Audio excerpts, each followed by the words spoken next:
जय श्री राम, जय श्री राम। रामचंद्र जी वनवास में थे और लक्ष्मण पहले तो अपने भाई को बड़ा भाई पिता के समान होता है, उससे प्रणाम भी करता था, उनकी सेवा बंदगी आदि करता था। पर तो लक्ष्मण राम के साथ में, ऋषि मुनियों के साथ में जब चर्चा हुई, अध्यात्म ज्ञान, तत्व ज्ञान, आत्म ज्ञान, ब्रह्म ज्ञान आदि वेदांत ज्ञान की चर्चा हुई, तो वह इतना प्रभावित हुआ कि ये तो कोई महान मूर्ति है, ये महान पुरुष है। तो इसलिए लक्ष्मण जी ने राम से एक गुरु उपदेश लेने के लिए राम सुख से कोई आसन पर वन के अंदर बैठे थे, डाब के आसन पर या पत्थरशिला के आसन पर सुख से बैठे थे। उस समय राम को बार बार दंडवत करके लक्ष्मण ने प्रणाम करके, अष्टांग दंडवत प्रणाम करके, जैसे कृष्ण जी कहते हैं अर्जुन को, अष्टांग दंडवत प्रणाम करके तत्वदर्शी के पास में जाओ, वह तेरा उद्धार के लिए बोलेंगे। समित पानी जाओ, कुछ न कुछ फल लेकर के जाओ, अष्टांग दंडवत प्रणाम करो। ऐसे अष्टांग दंडवत प्रणाम लक्ष्मण ने करी। लक्ष्मण प्रणाम दंडवत करके पूछा, हे आपके चरणों में मैं बार बार प्रणाम कोटि को प्रणाम वंदना करता हूँ, तो मुझे समझा कर बताइए, ज्ञान क्या है, वैराग क्या है, माया क्या है, जीव क्या है, शोक मोह भ्रम क्या है। और श्री राम कहते हैं, हे लक्ष्मण, मन और चित्त लगाकर सुन, मन और चित्त लगा करके, मैं और मेरा तोड़ तो ही माया, या बस फिरे जीव भुलाया। ये मेरा है, ये तेरा है, इसके बस में ये जीव भूलता फिरता है। गो गोचर जहाँ मन लग जाई, सो सब माया जानो भाई। गो नाम इंद्रियों को कहते हैं, हमारे 10 इंद्रिय है, 11वां मन है, ये जहाँ इनकी दौड़ है वहाँ तक माया जानो भाई। गो गोचर जहाँ लग मन जाई, सो सब माया जानो भाई। एक माया अविद्या, इस अविद्या माया से यह जीव दुख भोगता है, अनेक प्रकार के कष्ट भोगता है, अनेक बार बार जन्मने मरने के और कुंभी पाक नरक आदि को प्राप्त करता है, भोगता है। एक माया जगत की रचना करती है, प्रभु की प्रेरणा से वह माया जगत की रचना करती है। वह विद्या माया में अपना कोई बल नहीं है, प्रभु की प्रेरणा शक्ति से वो संसार की रचना करती है। संसार विकृति रूप में जैसे एक बड़का और पिपड़ का बीज बिल्कुल छोटा सा होता है, जैसे सरसों के दाने के समान मानो, और वह प्रकृति रूपी बीज, प्रकृति रूप माया रूपी बीज, वह विकृति रूप में उस बीज में सब पीपल प्रकट के जितने भी शक्ति है वो सब विद्वान है। और उगते ही हम जब उगाते हैं, कैसे भी उगाए, वह विकृति रूप में फैलता है। ऐसे संसार भी ये प्रकृति रूपी बीज से, परमात्मा की प्रेरणा से, शक्ति से ये विकृति रूप में विशाल हो जाती है, और परमात्मा की शक्ति से ये लक्ष्मण, ज्ञान वह है जिसने मान ना हो, मान बढ़ाई ना हो, एक भी दोष न हो, और सब में समान रूप से ब्रह्म को देखता है, सब में समान रूप से ब्रह्म को देखता है। अब कई ब्रह्म के नाम से चिढ़ते हैं, क्या ब्रह्म क्या है, ब्रह्म क्या है। ब्रह्म का अर्थ गीता में कृष्ण जी बताते हैं अर्जुन को। अर्जुन ने 7 प्रश्न पूछे, उसमें पहला प्रश्न है ब्रह्म क्या है। 7 प्रश्नों में पहला प्रश्न पूछते हैं अर्जुन, हे केशव, ब्रह्म किसे कहते हैं, ब्रह्म का क्या अर्थ है। कृष्ण जी कहते हैं, ब्रह्म सत्य, सत्य मतलब सत्य है, भूत भविष्य वर्तमान 3 काल में नाश नहीं होता।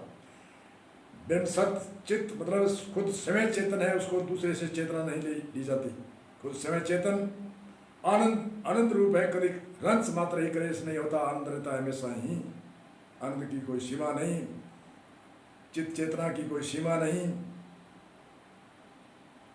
सत्य की कोई सीमा नहीं। अथाग घन रूप है, घन रूप मतलब ठसाठस रूप है, बाढ़ भी छेद नहीं जहाँ परमात्मा न हो। घन रूप है, आनंद रूप है, ब्रह्म को देखता है, समान रूप से सब में ब्रह्म को देखता है।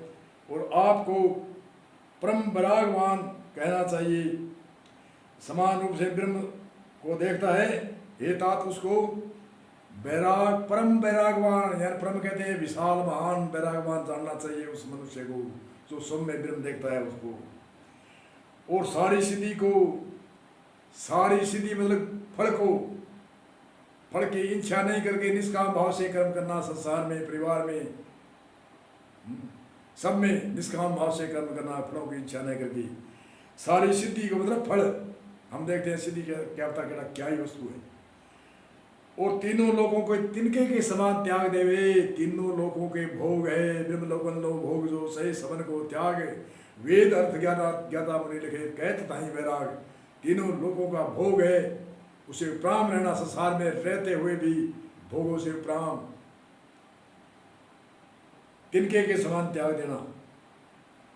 और सुन जिससे, और सुन एक लक्ष्मण, और सुन एक नहीं, और सुन 18 दोष बताते हैं लक्ष्मण को राम, 18 दोषों का त्याग करो। पहले सुन, मान भी न हो, दम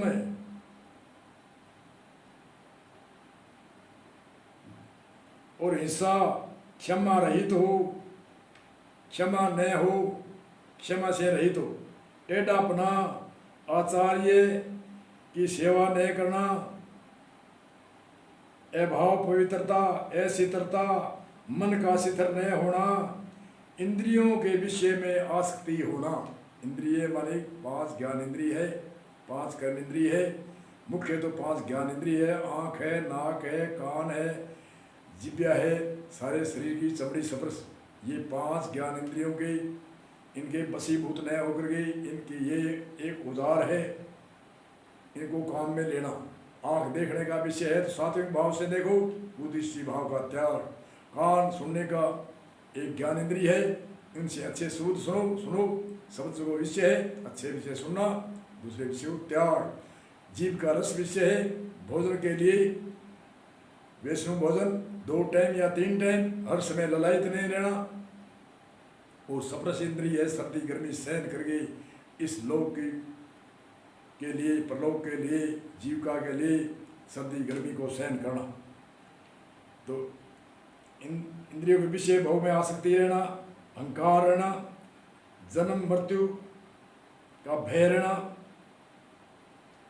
व्याधियां, जगत में सुख बुद्धि, संसार दुख रूप है इसमें सुख मान लिया, संसार अपवित्र है इसको पवित्र मान लिया, शरीर अपवित्र है इसको पवित्र मान लिया, शरीर अनित्य है इसको नित्य मान लिया, स्त्री पुत्र घर आदि में आसक्ति ममता रखना, स्त्री पुत्र घर आदि में इसमें ममता रखना। रहो निष्काम भाव से रहो, जैसे निर्भोई राजा थे, राजा जनक थे, अनेक ऋषि मुनि थे, राज ऋषि हुए जिन्होंने राज्य का शासन भी किया और अपनी भक्ति भी करी।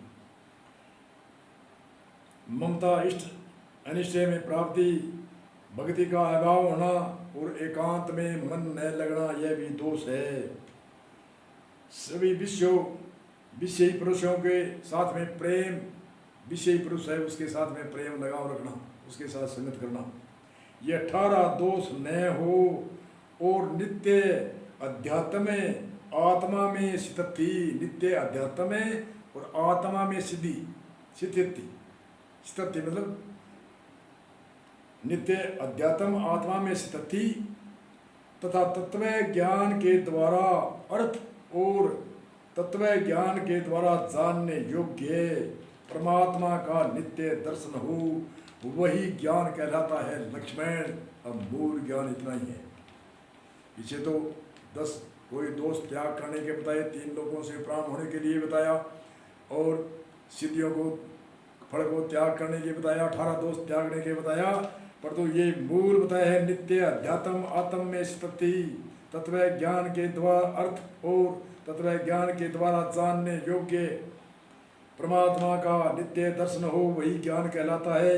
और देखिए गीता अध्याय में 13 और 7 से 11 तक आदि गीता में भी देखें तो यही प्रमाण मिलेगा। इसलिए हमारे तुलसीदास जी ने बहुत मेहनत करके, बड़ी त्याग तपस्या करके तुलसी कृत रामायण लिखी। इसमें एक मर्यादा पुरुषोत्तम राम ने मर्यादा भी सिखाई और इस लोक में जीने की कला सिखाई और परलोक सुधारने के लिए मोक्ष मुक्ति जो चाहता है उनके लिए भी बहुत बहुत उपदेश दिए। इसलिए अगले सूत्र में हम बताते हैं भी राम भी गुरु के अधीन कैसे हुए, इसकी चर्चा करेंगे अगले श्लोक में। जय श्री राम जी।